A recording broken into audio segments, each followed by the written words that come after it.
भारत के दक्षिण में, जहां समुद्र की लहरें धरती से टकराती हैं, वहां कभी एक ऐसा साम्राज्य था जिसने धरती नहीं, समंदर पर राज किया।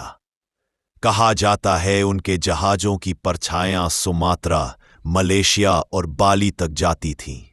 उनका झंडा सिर्फ हवा में नहीं, इतिहास के सीने पर लहराता था। ये कहानी है उस वंश की जिसने समय को चुनौती दी। चोल वंश, वो नाम जो अब भी समुद्र की लहरों में गूंजता है। लगभग 1000 साल पहले तमिल भूमि पर उठ रही थी एक नई शक्ति। उनका प्रतीक था बाघ, उनका सपना संपूर्ण दक्षिण पर शासन। फिर आया विजयालय चोल, एक योद्धा जिसने तंजावुर पर कब्जा कर चोल वंश की खोई हुई शान को फिर से जीवित किया। कहा जाता है जब वो युद्ध के मैदान में उतरता तो उसके कदमों के नीचे धरती कांप उठती थी। लेकिन ये तो बस शुरुआत थी, असली आग तो अभी लगनी बाकी थी। विजयालय के बाद सत्ता आई राजराजा चोल प्रथम के हाथों में।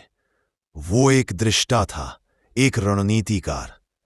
उसने दक्षिण भारत को एकजुट किया और एक ऐसा मंदिर बनवाया जो आज भी मानव बुद्धि का चमत्कार कहलाता है, बृहदेश्वर मंदिर।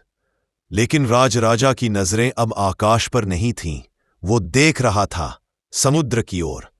उसने कहा, धरती हमने जीत ली, अब समय है समंदर को अपना बनाने का।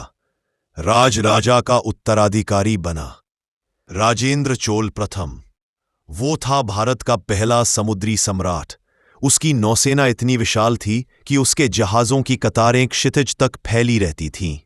राजेंद्र ने सुमात्रा, मलेशिया और श्रीविजय साम्राज्य तक चोल ध्वज लहराया। इतिहास में पहली बार भारत ने समुद्र के पार अपनी शक्ति दिखाई। कहा जाता है जब उसकी सेना चलती थी तो लहरें भी अपना रास्ता बदल लेती थीं, और जब उसने गंगा के जल से अपनी राजधानी का अभिषेक किया तो उस शहर का नाम रखा गंगैकोंडा चोलपुरम। जिसने गंगा को जीता, समय थम गया था। चोल वंश अपने चरम पर था। पर इतिहास हमेशा एक जैसा नहीं रहता।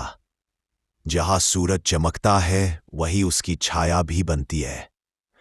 राजेंद्र के बाद सत्ता की लड़ाई शुरू हुई। राजकुमारों में ईर्ष्या, मंत्रियों में लालच और जनता में असंतोष। कुछ इतिहासकार कहते हैं चोलों को किसी ने हराया नहीं, उन्होंने खुद को हरा दिया। पांड्या और होयसाला राजाओं ने चारों ओर से हमला किया और धीरे धीरे वो साम्राज्य जो कभी समुद्र का स्वामी था, इतिहास की गहराइयों में डूब गया। आज 1000 साल बाद भी जब सूरज की पहली किरण तंजावुर मंदिर की चोटी को छूती है तो लगता है राजराजा आज भी वही खड़ा मुस्कुरा रहा है। उसकी विरासत पत्थरों में नहीं, उन लोगों के दिलों में है जो आज भी चोल नाम पर गर्व करते हैं। कभी कभी रात के सन्नाटे में अगर तुम समुद्र के किनारे खड़े हो तो लहरों में सुनाई देता है एक स्वर, हम लौटेंगे जब समय बुलाएगा। क्योंकि इतिहास कभी मरता नहीं, वो बस सो जाता है समय की तिजोरी में, टाइम वॉल्ट में। और जब कोई उसे खोलता है तो इतिहास फिर से सांस लेने लगता है। ये था चोल वंश, भारत का वो अध्याय जो समंदर जितना गहरा और समय जितना रहस्यमय है।